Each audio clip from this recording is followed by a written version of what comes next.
That, just like that, it's a great day to be alive in Pittsburgh, PA.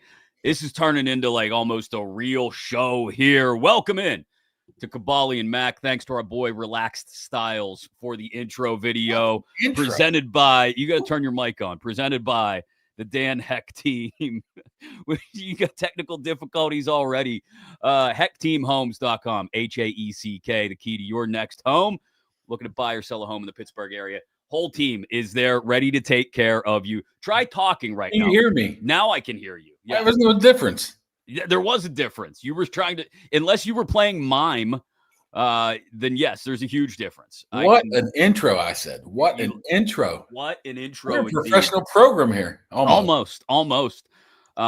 So thanks again to the Dan Heck team for jumping on board as our presenting sponsors. And to all of you for joining us here today, this kind of gloomy and cold Monday morning in Pittsburgh, PA, but wherever you may be in the world, it's a great day to be a Pittsburgher, to be a yinzer, and to think ahead to the NFL draft 2 weeks away, a little more than 2 weeks away. Wrestlemania now just 2 weeks away. So much going on in our worlds right now. Big night out with Pat McAfee and the boys down at the arena on Wednesday night. Maybe Aaron Rodgers gets announced as the Steelers quarterback at some point in the next few weeks as well. Who knows? But we're here to talk about all of it. A little bit of an ugly weekend down at the ballpark. Maybe we'll get into that. A record broken. And some theories about things that will float out there towards the end of the show that you can tell us if you think we're dead wrong or it makes a lot of sense. Again, he is Mark Kaboly. I'm Chris Mack. Welcome in. I wanted to start the show with this, Kaboom, because it was something, I want to say you mentioned this, week and a half, 2 weeks ago, as the Aaron Rodgers thing really started to drag on. And a lot of us have our theories, Ben Roethlisberger included, that maybe Aaron Rodgers is holding out for the Minnesota Vikings, right? And that maybe, just maybe, something could sway him in that direction if the Vikings were interested. But Jeremy Fowler, our good buddy Jeremy Fowler, who's with ESPN, and covers the league as a whole, but is very acutely aware of what's going on down on the South Side, had this to say on SportsCenter. But when I talk to people with the Vikings, this is all but dead for them, essentially. Like, maybe if he's available later in the summer, they would revisit, but that just seems unlikely at this point. So it's Steelers, retirement or bust. Steelers, retirement or bust. Steelers, retirement or bust, Kaboom. You said that like 2.5 weeks ago, I think, right? Yeah. I mean, I don't think that's yourself on the back. Come on. I'm giving you credit where it's due. Well, I got a big back. Isn't that what the kids call it? That's what Zach Banner used to call me, big back. That was before big back was actually popular. You got those traps, those Goldberg traps, Steiner traps. Yeah, I think Rappaport said something 90 seconds worth of stuff this morning as well about this. I mean, I don't know. There was a lot of qualifiers in a lot of these things, but Minnesota's not interested. And the Steelers are spending a couple days in Florida with some of the decision makers. I just get the feeling, obviously nothing was said, that they know that there's something. They have a very good feeling. I don't know if they were give a handshake. I don't know if it was hey, it's going to be okay. But they are definitely moving forward where there's more than just a wink, wink, nod, nod, that they know what's going on here. I just don't know what the time delay is. That's the only. I mean, he's going to be for me. You know, is it money? Because I've seen people out there speculating that like if he's gonna take a 1-year deal or whatever it may be, a 2-year deal where the second year is voidable or whatever, like he's got to feel comfortable with the number, right? Well, you know what? I was trying to figure this out, and I don't know how much the Jets owe him. How much is he getting paid this year? I was asking around, and nobody seems to have a definitive answer. Sort of like the Russell Wilson, where Denver paid him $40 million to come here, right? And they only had to pay 1.2. I'm sure he's getting paid something by the Jets. I just don't know what that number is right now, because I think there's a voidable year in there right now. So even if it is 30, I mean, if you're looking at 30, seems like a good round number for 1 year. And there's no such thing as a bad 1-year contract. So, I mean, it is what it is. They can afford that. They got about 34, 35 million ahead of them. I don't think it's money. And what we saw last week, probably a week ago now, is he looks like you don't go out there and start throwing with a random wide receiver you've never thrown with before if you're contemplating retirement. So I almost can wipe that off the board as well. It seems like it is just Steelers or bust. putting the pen to paper. But the question is, why is this a wait? Why not just get it done? I mean, that's the only question mark in my mind. Why is the delay? It's got to be a money thing. That's the only thing that I can come to at this point. Or he really still does. Because the theory is, okay, the Vikings aren't interested now. But I don't know, maybe J.J. McCarthy gets into OTAs and minicamp and looks like crap for some reason or doesn't, whatever. And they decide, okay, we want him to have another year to redshirt, a healthy year to redshirt. And then maybe all of a sudden their interest in Rodgers is reignited. So, I mean, I don't think that's out of the realm of possibility, but as it sits right now, as everybody's situations are currently crafted, it's Steelers or bust. And I wanted to give you a pat on the back there for basically saying that 2 weeks ago. And look, it doesn't mean I'm backing down from the idea that if the Vikings woke up tomorrow and decided to change their mind and give Rodgers a call, that he wouldn't be all in on going to Minnesota. I just think he needs to understand at this point that it's Steelers or bust as it currently exists. I'm just getting a text message. Sorry. You know me, man. I lose my train of thought quite quickly. You know what you need? You need one of those things that they have at the kids' schools where they have like a pouch on the back of the door and it's numbered and everybody has a number and they have to put their phone in the pouch before they sit at their desk so they can't be on their phones during class. All right, that's what you need to tuck your phone away in like a lockbox during the show. Okay, now I remember after you like degrade me right here, like I'm not used to this.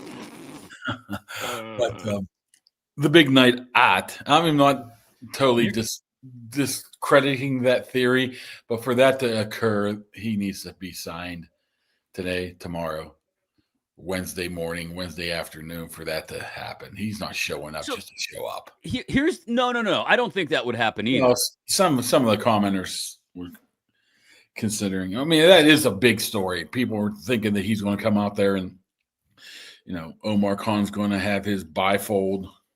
I think that would be great if they did it Adam Pearce style. He comes out and signs the contract. Put the table up on Omar, and oh no, out of the crowd here comes Cam Hayward. Right, that's not going to happen. So here's the thing that you have a terrible poker face. Brian Garrett says. What gives you that idea, there, Brian?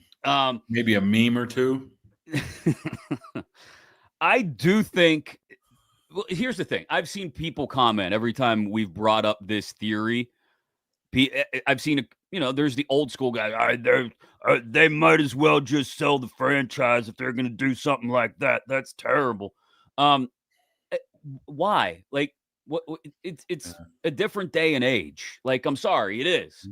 And I don't think the Steelers lose any face to sign Aaron Rodgers if it were to happen this way. Like you said. Later this afternoon, tomorrow night, Monday morning, and then Wednesday morning. And then Wednesday night, he walks out on stage, officially a Pittsburgh Steeler, and introduces himself to the crowd. And sense. The place goes nuts, right? It goes bonkers. I guess that's a possibility. It's a distinct possibility. And I don't know anything, like, I know less than you do about the situation. Let's just be clear. So that wouldn't shock me. It'd be kind of funny because, like, stuff doesn't get done like that in the Steelers atmosphere for the last 75 years, 90 years, whatever it is now. But things change. I got a good one for you here. A high-ranking Steelers official last week came up to me and said, "Hey, you think Aaron would still do a Pat's show? It would be signs here." I said to him, "Don't you think that's up to you?" So that tells you their mindset, right? I don't think they care, at least during the season, right? I'm not saying I know who that is, who said that to you, but the two people that were down there in Florida that I know you had conversations with and the media met with. People. I had conversation with Guy Fieri. It could have been him. He's not a high-ranking Steelers official, but the two people I could think of, Gary Dolak, both. I can hear that in their voices, saying that, and both of them the way you just described, looking at the way you just described, saying, yeah, we don't really care all that much about it. Like they don't. Well, when you have the head coach and the general manager also being on the show from time to time, and they allow pretty much anybody to do what they want, I mean, why would he be any differently? So I don't know if that goes towards, hey, let's walk out on the stage with my, double check belt and make the announcement, and I'll be watching it live on stream and saying, oh my goodness, he signed with us. Yeah. I don't think that's totally two different situations. So, well, it's a theory that, let me say this, until about 10:30 or so, 11 o'clock Wednesday night, until we get to that point and it hasn't happened, people are still going to be holding out the thought that it could happen that way. I would bet if there's 20,000 there, I'm just throwing a number out there, I bet you half of them think it's going to happen. At least from people I've heard from through Twitter, and they think they got it all figured out. And I'm like, if you're asking me, you're asking the wrong guy, because I got less knowledge than you. And Pony's burner account, I might have a bad poker face, but I'm telling the truth on that one. He says you can't stop grinning. Cheshire Cat. Well, already people were asking. Another thing is, yeah, I saw Tomlin the next day, and he's the only person in probably Western civilization that had no idea about the sleeping meme. So that tells you how much he pays attention to social media. So hold on. Let me ask you something real quick. Because Thursday and Friday were big days for rookie quarterbacks. Thursday for rookie quarterback discussion. Thursday was Jackson Dart's visit to the Steelers facility, right? Friday. Was it Friday? Okay. Whatever day it was. And it was the same day as Shadeur Sanders and Colorado's showcase day. It's pro day. Out in Boulder, correct? Yep. Okay. I want to ask a question about Shadeur Sanders in a second. But at the end of the day, because speaking of darts, you were on the receiving end of one, and you don't need me to stand up for you. You don't. But you were under the impression, as someone told you, that Mike Tomlin was not going to be at the facility on that day, right? Well, when the guy who's another high-ranking official of 18 years and runs basically everything except the books, tells you that he's going to see his daughter in Seattle for a gymnastics regional on Friday that starts at 4 o'clock on a Eastern time zone, right? You pretty much just make the assumption that he's not going to be in the office that day. Follow up on that, but maybe he changed his plans. Maybe we're lying. I don't know. I got a dart, and it's not like I can reply to it. You can't win those. You got a bunch of, for lack of better words, jock sniffers jumping on every oh, you tell him, whatever. But I think it was a unnecessary dart. I mean, especially when people tend to get into your mentions and start being mean. So, well, I've told you, stop looking at the comments. I know that's hard. They pop up. I don't do it on purpose. Turn notifications off. Do something. I do. Only people that can notify me are people I follow, or I think no picture. The valid email and all that stuff is all turned off, so I don't see 99% of it. But when your buddy texts you, you tend to look at it. Okay. Like, thanks, buddy. I'm staying away from it, but what I'm saying is, I didn't think I would have to follow up 36 hours later. But no, hey, you live and you learn. You do. But so to the other quarterback, right? So Dart visited the facility. We're going to speculate. People can get mad at that. I'll speculate that Mike may have spent some time with Dart there in the morning and then either left to go see the end of his daughter's gymnastics meet. I don't know. It's a 5-hour flight, even on a private jet. 5:40, really? 5:40 plus, half-hour flight. It's not like I was looking this up or nothing. A half-hour drive from the airport to the arena. Yeah. So he would have had to be out of the Steelers facility by 10 o'clock and still wouldn't have gotten to Seattle until maybe he changed his mind. Until 5. Yeah, maybe he changed his mind and decided, hey. Seattle isn't an easy flight that anybody wants to make. So anyway. It was so minute. It was like he's not expected to be there. Okay. Who cares? I mean, how much time does he spend with him? And he probably met with him at the combine, I would think, right? I would assume he's in that room. But what I'm saying is, even there, you introduce him around. You probably look at some more medicals. You probably get him with a guy like Arthur Smith, Tom Arth. They do a lot of the leg work, and I don't know how much the head coach is really involved in this. Maybe he is, but I don't think he's. If say he's there for 8 hours, I don't think 7.5 of them was Mike Tomlin, leading him around by the arm. Probably not. No. So then Shadeur has his workout on, I guess it was the same day or a day later. The weekend's kind of all melting together in my brain because it's filled with cold medicine and allergy medicine. But there wasn't anything spectacular. I thought Orlovsky put it well, both on Pat's show on Friday and then again this morning on SportsCenter, where he said the one thing a lot of people wanted to see from Shadeur was that he could fire like those 15 to 18-yard outs, as he called them on Friday, piss missiles, right? That he has the arm strength to get those balls out there on a line, on a rope. And he didn't really show that. Threw a lot of deep balls. Those looked okay. But it feels like the gulf between Cam Ward at 1 and Shadeur Sanders at 2 is getting wider and wider to the point where the Browns and the Giants are now, a lot of speculation around those two teams. It is smokescreen season, but a lot of speculation around those two teams going Abdul Carter and Travis Hunter in some order at 2 and 3, or just not a quarterback. And then Sanders would start to slide, right? If he doesn't go 9 to New Orleans, where's he going to go? I mean, there's a couple teams in there. There's the Jets, maybe. The Raiders just signed Geno to this extension, so that's 30. Probably 30. not. What's he, 34? Oh, Geno's not young anymore. No, what I'm saying is, you pretty much have to throw a lot of stuff out when, especially what happened last year with Penix.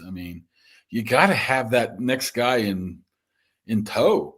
And if you have Geno Smith as your guy, why not? Look at Tua in Miami. Oh, he's great, no, but how one more hit and you're done. Don't you have to? But that's not what you spend a first-round pick on, I don't think. I get what you're saying. Bryce Young said nothing in Carolina. I understand, but Colts. maybe Colts have? Right. The Colts have, maybe a has-been and a never will be competing for the starting job. I get it. But I understand what you're saying, but I do think that those aren't the teams that are going to spend first-round capital on quarterback. Maybe they take a speculative pick on somebody on the second or third day, right? I think if we're talking about leaning into one of these other two quarterbacks, Sanders and Dart, as a first-round pick, there's very few teams that are going to be willing to do that. And that if you get beyond the top 10, you really slide quickly all the way down to Bing, our Steelers at 21. And whether it's Sanders going 9th to New Orleans and then Dart comes down, or Dart goes 9th to New Orleans in a little bit of a surprise and Sanders slides down. My point is, I think they're going to have at least one of those two guys to choose from at 21 if they want to. Then they pass. Then they pass. They pass on both of them? Listen, you sign Aaron Rodgers. You're making that assumption you're signing Aaron Rodgers. Yes. That indicates to you they're keeping George Pickens for all intents and purposes, unless George comes in and says, I want out now, which it doesn't seem like that's the case. The Steelers are under the impression they want to win now, right now. There is no tomorrow. There is no next year. And guess who does not help you next year? Jackson Dart. Shadeur Sanders, but somebody like Harmon or Nolan could potentially help you this year. Maybe even a wide receiver could help you this year. So that's that's what I think their mindset is. What can help us win now? We're all in it for this year. We'll worry about next year. And even if Shadeur Sanders falls, I think he would be a solid pick, not an absolute slam dunk. I mean, he's a winner. He wins everywhere he goes. He can do – I mean, the tape is the tape. I mean, when you have a guy like Hunter, you could just throw the ball in his vicinity and he goes and makes you look good. But I am not taking any chance in the first round with a quarterback unless I'm absolutely sure, especially when you have a 42-year-old quarterback and a couple good wide receivers and you think you can win the division this year. I just don't do that with a first-round pick. I do something that can help you now. I just think if it happens, they're going to be tempted. Jackson Dart's going to be there at 20, and they're going to pass for like defensive Harmon from the Oregon. Okay, right? So let's say you'd be City might go crazy there. Well, no. So I guess this is the other way to look at it too. One of two things is going to happen: either quarterbacks slide and D linemen and receivers and running backs go earlier than maybe expected, or the other way around: the quarterbacks go early and the wide receivers, the running backs, and the D linemen slide down to you. So I guess it's not something you would ordinarily say, but I think they're in a decent spot at 21. Like they can have two different paths they can take. And either path, I think, will present itself that night based on how quickly people jump on Sanders and Dart or how quickly people let those guys slide so that they can jump on Derek Harmon or Golden or whoever else, whatever other wide receivers, D lineman, Genty, Hampton, running backs you want to talk about. What about the Giants? I mean, say if Dart's there at 20 and the Giants want to jump back in from 34 in the second round because they're taking whoever they're taking in the first round, whoever. Abdul Carter, Travis Hunter.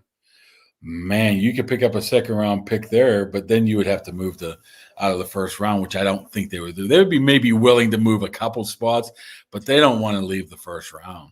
No. I could see backing up, 3 or 4 spots, maybe, depending, because a lot of those teams that are immediately behind them, I don't think have the same interest in position, or the same positional need that they do, and thus interest in the same players, right? So they could back up 3 or 4 spots and not gamble losing somebody that they really like. So that would be interesting, though. If all those teams pass on quarterback and then try to trade up maybe in front of you or trade to get back into the first round, that's something to keep an eye on, too. I mean, some of the chatter in Florida was they're not interested in the first-round quarterback.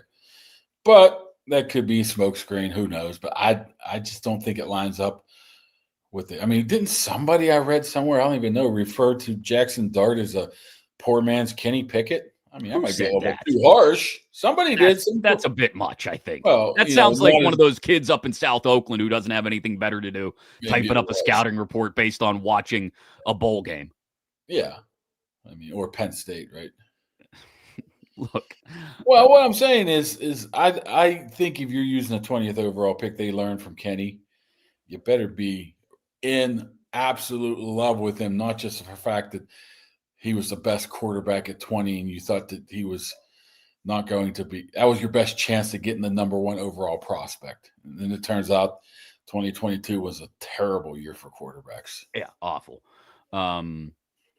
Yeah, that's – the like comparison – talking about Pony's burner. I actually liked a little bit of Matt Corral, whatever. Oh, he called him a poor man. A couple years ago, and Matt Corral's playing on Saturdays and Sundays now, playing in the old UFL. Yeah, I should suit up and play. And I got a big arm. Boom. Sure you do.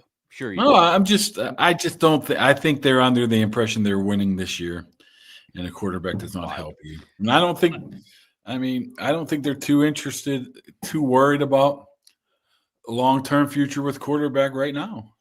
Let's deal with it next year when the level of belief in now is still wild. I'm okay with that though.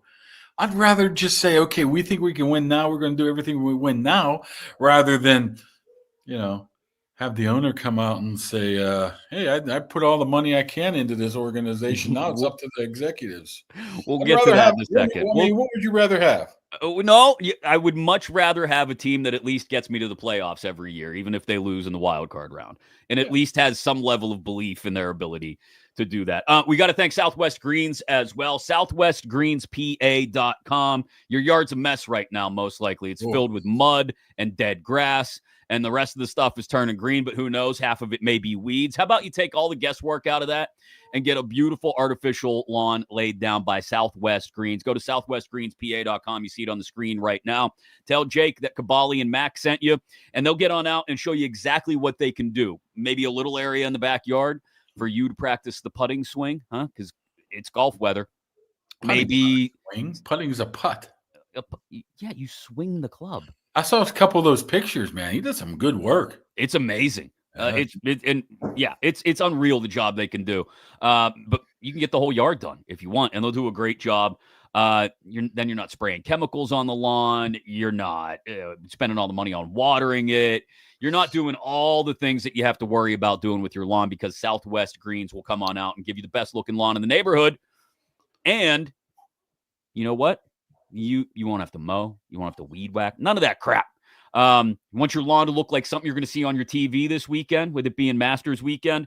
By all means, go to SouthwestGreensPA.com. All right, you mentioned it, so let's talk about the weekend that was at the old ballpark. The old barn.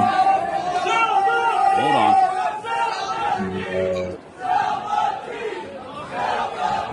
Can I get a word, Bob? Bob, can I get a word? How was opening day for you? How you doing? So Bob Nutting gets approached by people on the rotunda on the day of the home opener. Where is he going? And why is he going on the rotunda? He's trying to be the man of the people? What are we doing? I don't know. I can't explain anything the man does or says. The sell the team chants all weekend long were loud. People are fed up. They're go ahead. What are you going to say? Now you're fed up? Have you been paying attention? Oh, no. This is boiling over. Like, this has been simmering for what? I mean, 40 years. Yeah, that's all. When did he take over ownership? When did he officially take over from McClatchy? I want to say it was probably right after the ballpark opened. Yeah. He's worth $1.1 billion, by the way. What's that? He's worth $1.1 billion. Well, he's done all he can. He's put all the money in that they can. But they got Exxon Valdez at first base, but they can do all. He's done everything he could. Jesus. Hey, here's the thing: the rotunda walk is mystifying to me. Yeah. Like you said, what are you doing? Stay in the back hallways. Take the elevator wherever you want to go. The ushers will make sure no one's mean to you in the back hallways. Like, I don't understand. Like, what was the thought process there? That you were going to go out and all of a sudden everybody was going to start applauding you or something? Like, I don't know if he's just so wildly out of touch with reality. That has to be it, right? Yeah, I mean, he doesn't care. God love the fans for their airplane and their signs and their chants and their, not harassment, but at least them calling him out. Like, God bless him. He doesn't care.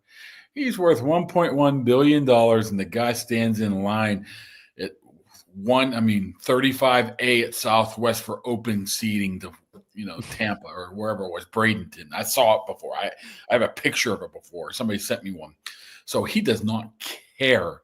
He's not going to change. He's not going to sell a team. It's a cow. I mean, even if you don't show up to the game, it doesn't matter. It's just going to come off the payroll next year. I mean, why would he sell when he just got a boatload of cash rolling in every single year? I mean, there's nothing. There's literally nothing they can do. So fans can boycott, not show up, whatever. Nothing's going to change. Well, here's what I will say. People are going to look. The opening weekend is out of the way, right? Yankees were in town. Other than nobody there yesterday, right? So other than when the teams that traditionally bring their fans to town come in on weekends, the Cubs, the Cardinals, the Mets, the Phillies. I don't know if they play the Red Sox or Orioles at home this year, but you might get some of those, especially Red Sox fans, come to town. But other than those series and when Skeens pitches, people don't have any desire to go see this, right? And it's a shame because all the stuff we've said for years, beautiful ballpark, and now they've got the best pitcher in baseball, and nobody's going to want to go. And so that is gonna. I understand what you're saying about him being worth $1.1 billion or whatever it is. It's going to affect the amount of money they bring in when people don't go to the ballpark. It just comes off the bottom. I mean, it's almost. He even said this before, and I mean, I paraphrase, but if they start playing well, he can put money more into the team. That's like saying, I'm going to make you a crap pizza, and if you keep buying it, then I'll start putting the good cheese on it. I'll get the good pepperoni. Yeah, it doesn't work that way. So, and there's only one way out. Honestly, there is only one way out. I've thought of one: salary cap, or salary floor, salary somewhere. Floor and cap is the solution. That's the only hope the Pittsburgh Steelers and Pittsburgh Pirates fans have. So this is what I don't understand. I don't understand why he won't at least present the visual, right? Even if it's not legitimate, at least present the visual that you're going to fight for that, right? Yeah. And that you're going to make the team more financially sustainable and actually able to spend in line with your competitors if you install a floor and a cap. Now, I do understand why he wouldn't genuinely be on board with it, because if there's a floor, that means he's also got to spend at least $100 million a year or whatever the floor may end up being. You know how many $100 million make $1 billion? I mean, it's chump change. Yeah, look, you got to spend money to make money. I totally get it. We both understand. But what I don't get is this man's incredible level of tone deafness to everything around him and his team. Now, my question, too, is to you. Do you think he believed what he said? Yeah. Or is he just putting on a... I think there's a certain level of delusion. Yeah, that it's like George Costanza. Jerry, it's not a lie if you believe it. And that's exactly what it is. He's deluded himself into believing all of the things that he says. Well, there are... small market teams have been successful. So yeah, I mean, he's looking at that, but on a short-term basis, you don't see. No. Michael Kay pointed it out during the Yankees broadcast the other day. Cleveland is competing year in and year out. The Guardians used to be the Indians, compete year in and year out, and have for 30 years. Rare is the year where the Guardians are out of it on opening day or in the first month of the season. That's the same market. 2.5 hours up the road, it's the same market. Look at Tampa. They've made the playoffs 6 out of 7 years, and they're playing in a freaking minor league stadium this year. They made good moves. Well, and even when, I mean, they never had attendance there.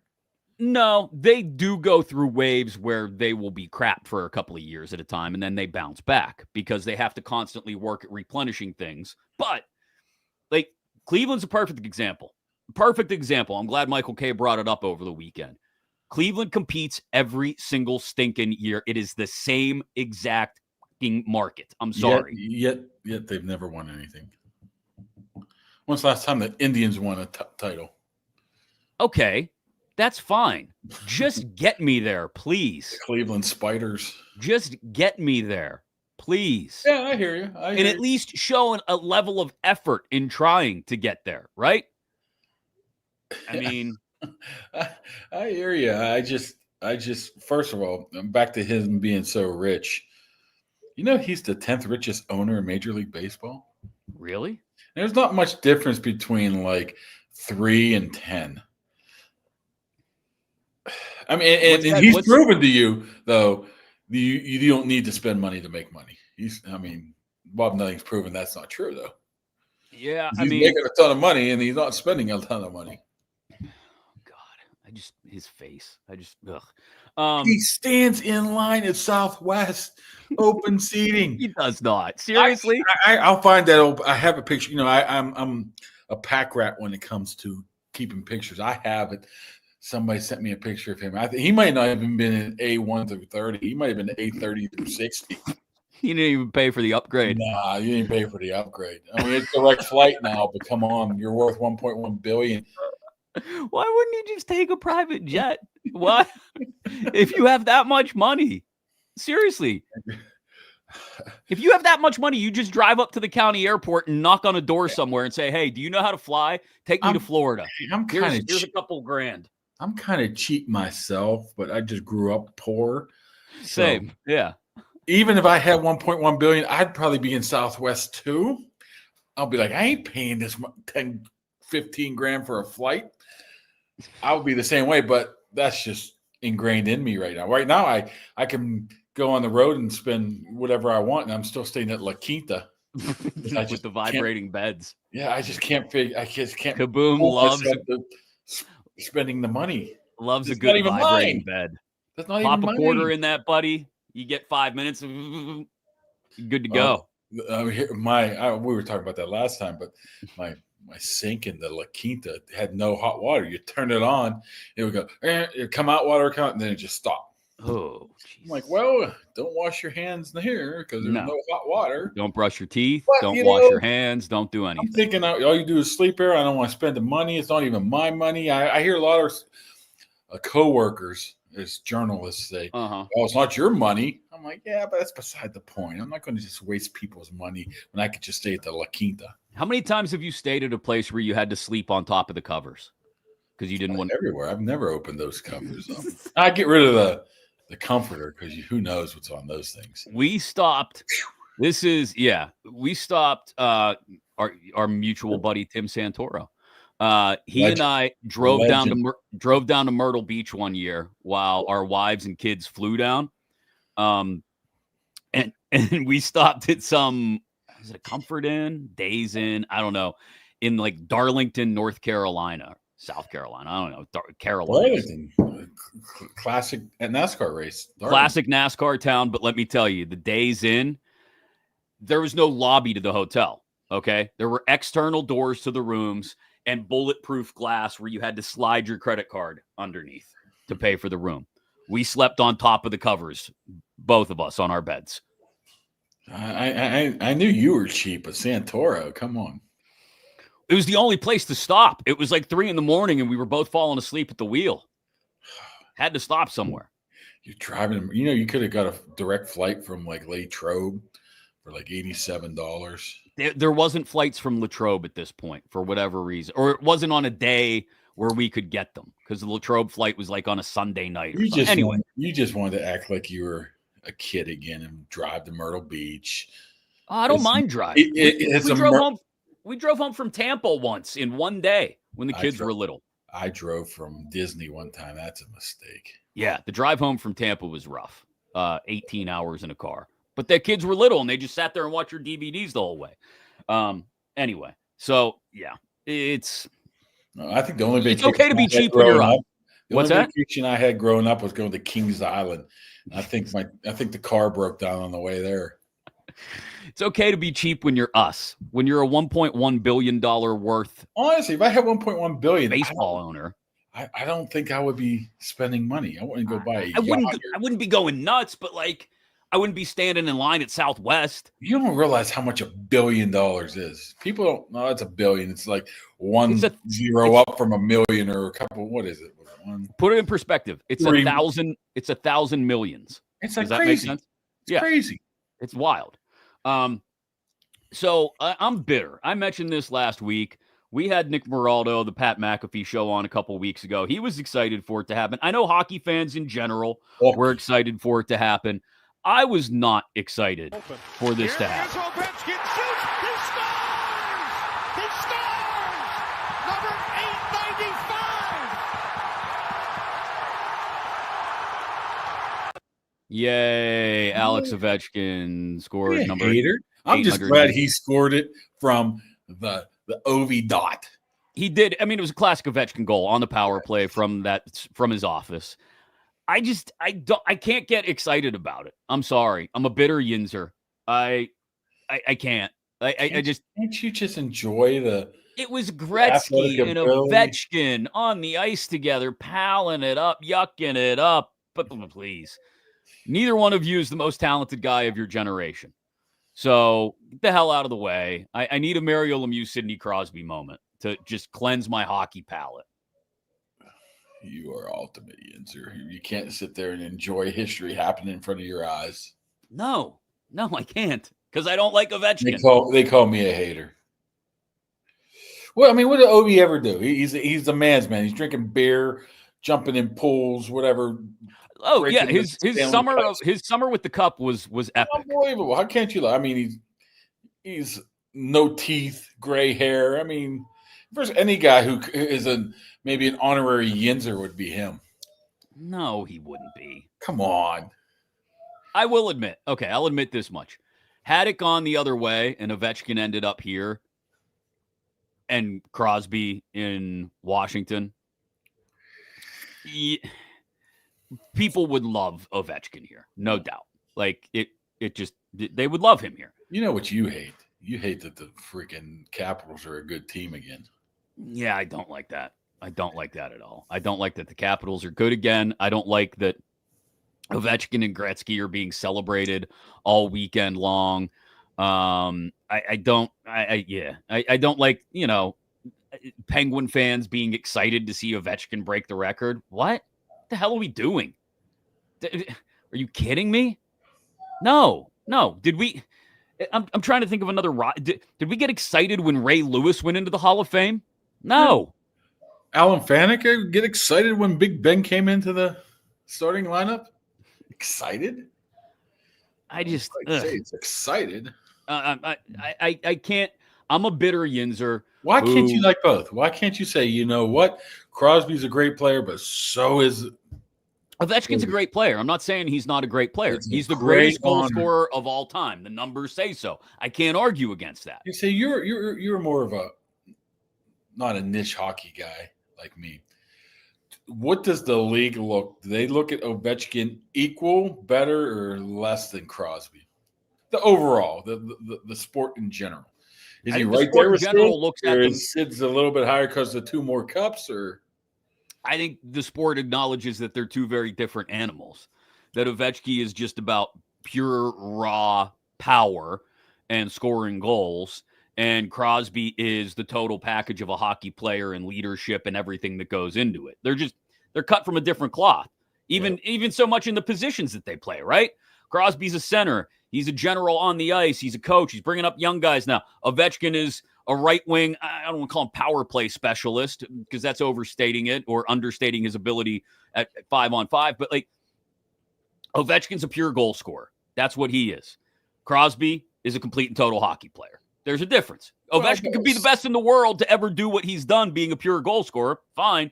But Crosby is the complete and total package of what I want as the guy who's going to wear the C, be the one to lead on and off the ice and all that kind of stuff, play a complete and total team game, make people like Chris Kunitz and Brian Rust Hall of Famers or near Hall of Famers someday and win everybody multiple cups. That's what Crosby is. He's the total package. Ovechkin is the greatest goal scorer of all time, but that's it. I just wonder if the national guy, I mean, I'm just thinking of Pig K. Subban, but that's not fair. If you just put out a poll, who will go down as the better player? But, Canada's so pro Crosby that I don't think you could ever get a good read on what the feel is. If you just put it up, obviously the Pittsburgh fans are going to say Crosby. If somebody in the United States, obviously people that follow him in Canada is going to say the Canadian over the Russian, right? Yeah, I think if you ask, in the grand scheme of things, if it's that much of a difference or not. I don't know. I don't think it's a difference as far as I don't think it's a gradient in one's better than the other. I think they're almost dead even, right? Like you said, it's got Ovi's never mentioned on the Mount Rushmore, right? If you're saying the Mount Rushmore, it's always Gordie Howe and Gretzky, Crosby. maybe Crosby and Lemieux. Yeah, there you go. There's your Ovi. No, because he's good. He's the best ever at one thing. And that one thing is very important. It's goal scoring. Nobody's arguing that it isn't important, but he's very good at that one thing. And that's it.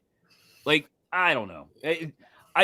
I'm just a bitter yinzer. Yeah, you got black and gold glasses on. Probably. I think if you asked American hockey fans outside of Pittsburgh, if you asked American hockey fans who are not also Penguins fans, right?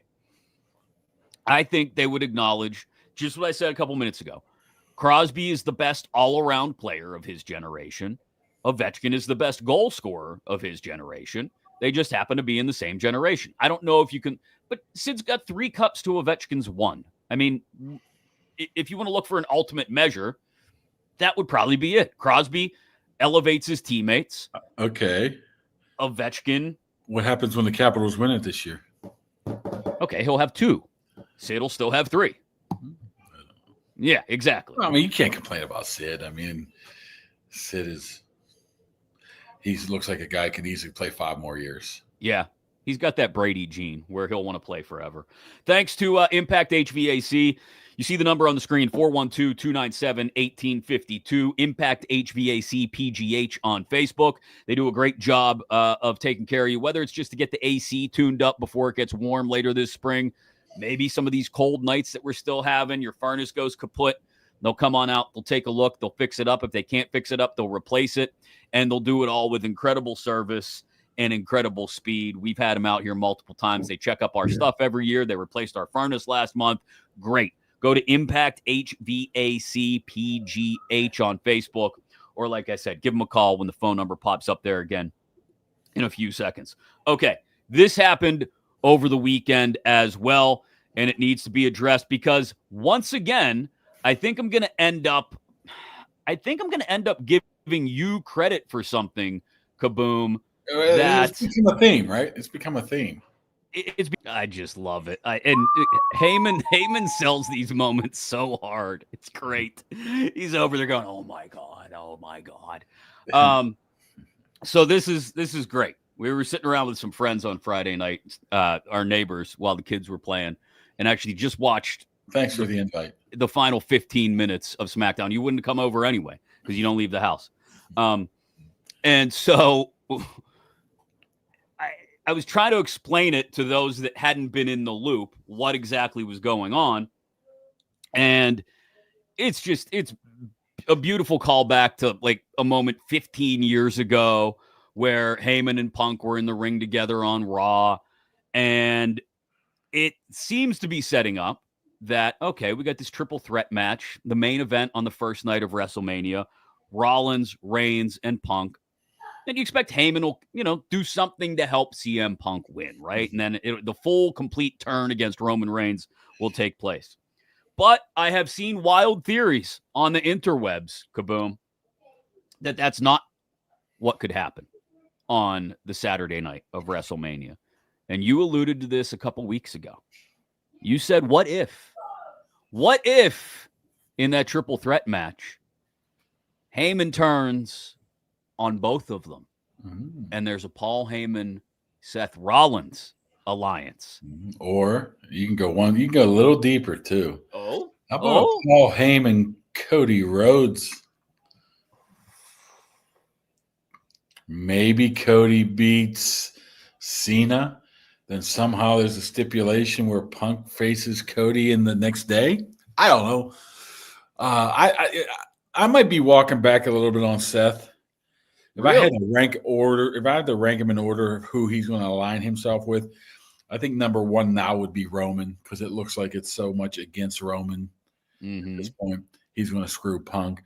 But I would probably put Roman 1, Seth 2, Cody 3. Then I think Punk might be last in the ranking of who he turned or who he might be with next. So you think Heyman turns against Punk even? I want evil Heyman. I want heel Heyman. I want the dirty, no good scoundrel Heyman. You want the ponytail back. Yeah. I want that guy back because he's so good at what he can do. I thought you were going to be talking about something else, though. What do you think I was going to bring up? Tiffy and Charlotte going off the card a little went bit. in on Charlotte. Now, there are thoughts on the internet that was unscripted. Just how Charlotte reacted to DMs, you could tell she was mad. She was trying to get one last. That is the weakest dig back. Yeah, which makes it even more believable. She wasn't ready for it. I mean, I can't imagine. For those that missed it on Friday night on SmackDown, Charlotte Flair and Tiffany Stratton, who are going to meet for the women's world heavyweight title at WrestleMania, they had a promo, and Charlotte Flair got booed viciously by the crowd in Chicago. They were on Tiffy's side, and Tiffy went in. She said, in the end, whatever happens, not only will I still be the champion, but you'll be alone outside the ring, just like you're alone inside the ring, and dropped a line, something to the effect of, what's your record outside the ring now, Charlotte? 0-3, alluding to the divorce that just happened. I thought she only got divorced twice. I don't know. I don't keep track. Either way, it was a great line. And if that was not scripted, that is ballsy. I just wonder what happens behind stage. Behind the curtains. They walk through the gorilla. Yeah. And Triple H says, "Hey, we can't be having that." Then they walk away and say, "This is great. This is awesome. Great. Man, this just took it up a notch, but I can't make it sound like that they can do this all the time." No, he wants them to do this. He was the king of taking promos in the direction back in the day of just shoot enough that you questioned whether it was a work or not. Like, he was the king of that back in the day. In the by the way, we're going to hear Heyman tonight, which should shed some more light on the matter. Well, I do appreciate that throughout the European tour, you had no idea who was going to show up on which show for the most part. And the crowds were fantastic. Chicago did a lot of that Friday night for SmackDown. Where's tonight? Is it Minneapolis, maybe? Minneapolis. Is that where it is? So that should be a good crowd. And again, the chance that you have no idea who's going to show up on what show. That's, in my opinion, the way it should be. I understand people got to have schedules. But that's the way I like it, is not knowing who's going to show up on which show and what's going to happen on a given night. It is a Monday night, so I'm sure we'll get Cena and Rhodes to lead things off. Roman Reigns. I mean, the crowd chants. I mean, the Chicago crowd reacted. They did a good job of trying to hold at least a candle to what the European crowds. I don't know what doing. The Sunday night main event's going to be. Are you actually questioning what of WrestleMania? What's it going to be? I thought Punk was Saturday. Yes, so Sunday is going to be Cody and Cena. I thought that was going to be Saturday. No, Sunday has to be. I think there's going to be a double dip somewhere. Wow. One's going to be Saturday. One's going to win Saturday and face somebody on the Sunday. The old Daniel Bryan, but he did it all on the same day, I believe. He faced who? Triple H and The Rock? No, The Rock and I forget who he faced. Whatever. Yeah, Sunday has to be Cody. You watching Raw over Florida and Houston? No, and let me tell you why. Well, first of all, it'll be on Netflix, and I can watch it whenever I want.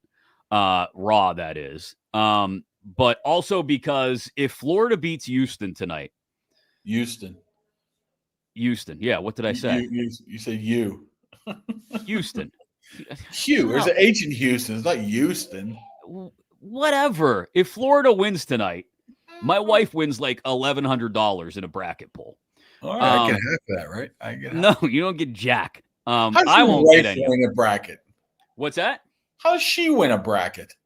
So this is the beautiful irony of this is that I had the worst bracket in our family, hands down. My wife, my two kids, me, my bracket was the worst. The worst. At one point, my daughter was in fourth place. Michigan State losing killed her. My son, if Houston, did I say it right there, Kaboom? Houston. If Houston beats Florida tonight, he finishes second. He gets like $500. So either way, there's a good chance our family is winning money tonight, and I'm not the one who sits here and talks about sports and crap for a living, and it'll be someone else in my family who wins. No, if your wife wins, does that go to like her pocket? Or does it go to the family budget? So we've pretty much established that my daughter doesn't listen to this, so I can say this. We'll probably set it aside so that when she gets her license in September, she can have something to drive. You know, a third family car that she can take. I could sell you a 2000. No, I don't want your Nissan Altima with 110,000 miles on it for $1,100. I'm good. So that's probably what we'll do with it. But don't tell her that. We want her to think that she's got to work her ass off over the summer, which, by the way, just got a job at Chick-fil-A. Good for her. Way to go, kid. I expect all the leftover nuggets to come home. Doesn't she have to say, like, have a nice day or something? My pleasure. My pleasure. They're always so nice there. That is the nicest place on earth, Chick-fil-A. I don't care what you say about Disney World. Chick-fil-A is the nicest place on earth. It's, see, my daughter got a Cane's gift certificate from school for doing something. Okay. So she just said she doesn't like Cane's. So she's going to sell that to her brother who likes Cane's for a Chick-fil-A sandwich and a milkshake. Okay. She wants a sandwich. She doesn't want to go to Cane's, but she wants to go to Chick-fil-A. But she wants for her gift card, which is a meal and whatever, a sandwich and a milkshake. I think they agreed on it. Wow. She negotiated circles around him there, huh? Although he'll have a 3-piece meal with the bread and the fries, Texas toast, and the fries and all of it.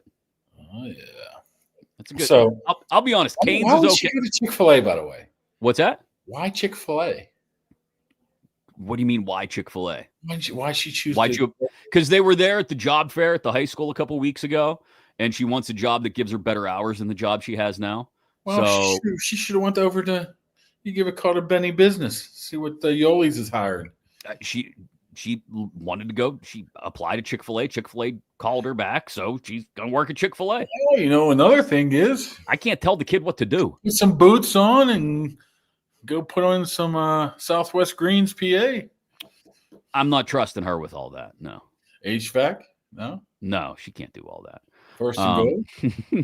This is the best comment of the day.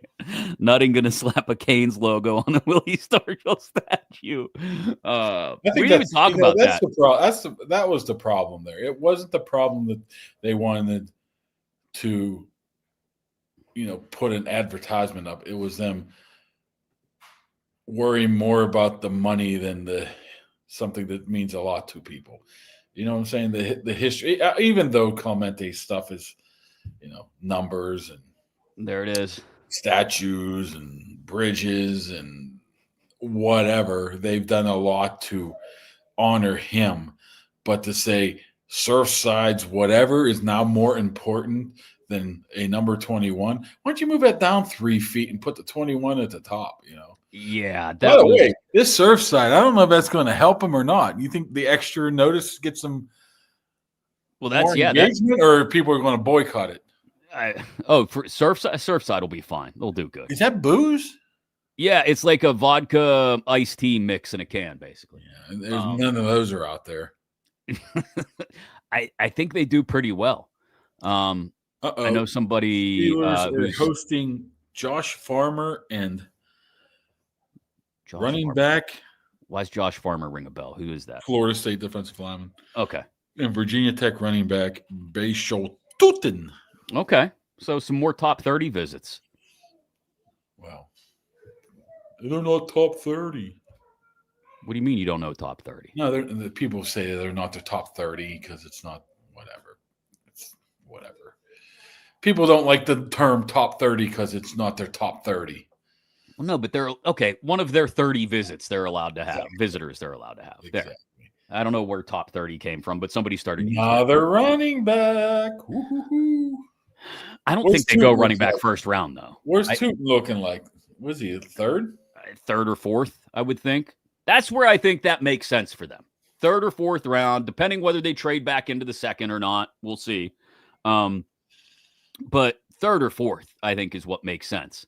Assuming, let's take quarterback out of the equation in the 1st round and say they go D-line in the 1st round, okay? And then 3rd, 4th round, I think you're just looking for, I don't want to say best available player, but like it quickly becomes that at that point in the draft. Like, I could see them. I'm not a huge fan of Milroe, but like if he dropped into their spot in the 3rd round. He got invited to Green Bay. Yeah. So what do you make of that? A bad decision by Jalen Milroe, or the league's telling him he's going to be a 1st-round pick? I mean, you're setting yourself up for failure there, brother. Just like Joey Porter a couple years ago. He's like, hell with this. I'm going home. Well, I would think Milroe's going to do the same. Maybe he just wants a free trip to Green Bay. Well, I don't know. What that tells me is obviously the league's advising him that he could be drafted at that point. Who's taking Jalen Milroe in the 1st round? round? Apparently somebody, they wouldn't have invited him. Look, it was enough when we started. And again, I like Jackson Dart. I do. But it was enough when we started to talk about him as a 1st-round quarterback. Now we're talking about Jalen Milroe as 1st-round quarterback? Come on. People get desperate, which leads you to if Milroe's getting invited to Green Bay, which thinks that maybe somebody moves in late in the 1st to pick him up, which tells you that the 3 before that's going to be way gone before 21 shows up. I still think all 3 of those guys are gone before 14. So 15. Like Cam Ward 1st to Tennessee, and then Shadeur 2nd or 3rd to Cleveland or New York. Jackson Dart 9th to New Orleans. And then let's think about Cleveland. I mean, okay, you go get Kirk Cousins. He's 48. He's not long term. Obviously, Kenny Pickett can't be trusted. And what else you have? You better. It's not like that's not a need as well. You're already spending $190 million on your linebacker. You're not going to pick your Penn State guy. Yeah, that doesn't make a ton of sense. The Abdul Carter pick that I keep seeing people. Travis Hunter, I think would help them a lot. Yeah, who's going to throw him the ball? Well, that you worry about that next year if you're Cleveland. I like Travis Hunter. I would play him at corner, but what do I know? I think it depends. Well, I think if you're just taking him and turning him into an island corner, yeah, you could probably get away with it, right? Yeah, it's like saying I don't want Darrelle Revis on my team. I'll take Darrelle Revis over. I'm trying to think of a. I don't know. Would you take right now? It's different eras, but would you take a Justin Jefferson or Darrelle Revis right now, or a Randy Moss or a Darrelle Revis? It's a different game. I would take a wide receiver because of the style of game right now. It's hard to. But what Darrelle Revis did, what year, whatever that one year was, 07, when he just shut down everybody. Yeah, Revis Island. Yeah, everybody. I mean, I think that's what Hunter can do. Really? Yes. So you'd play him at corner first? I'd play him at corner, slide him in there a little bit at wide receiver. Got Jerry Jeudy in Cleveland. That's true. I don't know. I doubt that would be the case. But you think all the quarterbacks are going to go early, which would then lead us to you have your choice of defensive lineman most likely at 21. Yeah, which I think Harmon or Nola. Nola might be a little bit too early at 21, but Harmon might be gone by then too. So that's the filling out spot process too. What about the Michigan kid? Grant. I don't think I like him. No. I mean, something Tomlin said, you don't really play. He's been saying it for years, but he said it again the other day. You don't play a true nose anymore. You need to have a versatile guy. Harmon's extremely versatile.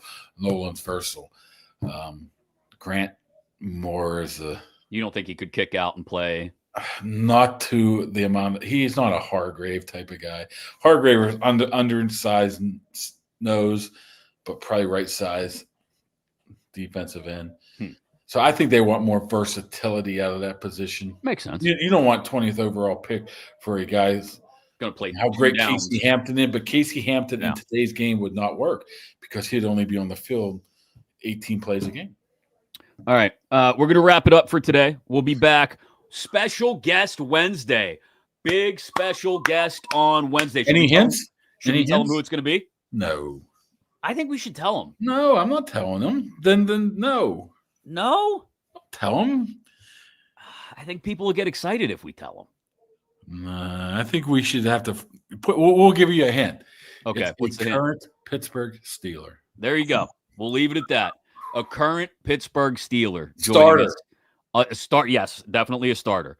Joining us on Wednesday we'll talk about all kinds of stuff. Probably make fun of me, but Probably. I mean, that seems to be somebody just said Aaron Rodgers. No, current Pittsburgh Steeler, not soon to be. JPJ. He's going to be at Dick's House of Sporting Goods. Dick's House of Sports. We need to get him down at first and goal. JPJ. Anybody. Yeah. Well, yeah. Current Look Pittsburgh at this. We Steeler. get people out to go. Now, Mason said he might come on before OTAs. I'll hold him to that. Yeah. Well, let's. He doesn't like to rock the boat. He doesn't have to rock the boat. He can come on I and know, but I'm just telling you how he is. he can come on and we can talk about anything. Mason can just chill, right? Like, I get it. He's worried. He knows you. He knows. We can talk Piv, your buddy. Yeah, his buddy, J-Piv. Your buddy. So yeah, Wednesday, current Pittsburgh Steeler will join us on the show. You'll have to be back here on Wednesday to find out who it is. What? No, not stop. It's not DJ Cam. Watt, everybody. Yeah, it's not Cam. He Cam. darted me the other day, so I don't think it's Cam. Cam darted you. He darted me off the Burt tweet.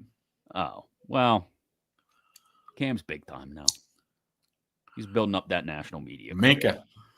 Not Minka. DK Metcalf. Not DK.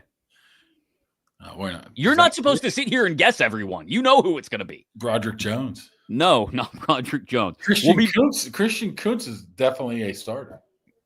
I guess technically, yeah. He is. No He's better with starting balls, long. though. Yeah. I could probably get Cam Johnston. He's a nice man. Well, get to work on all that. We'll have a special guest on People would have to Wednesday. respond to me first. Yeah, well, and We're working on a lot of things, but it's cooking. nothing's. Chef But Kaboly you know what? in the kitchen. They haven't seen our intro yet. No, that'll do it. That'll Can push we use right. it as our outro too? No, I don't have it set up to use as the outro. We don't need an outro. Outro is we just say goodbye, everyone. Enjoy Raw. Enjoy the basketball game tonight. And we'll talk to Yins on Wednesday morning. That would be the outro. Sound good? I thought you just did it.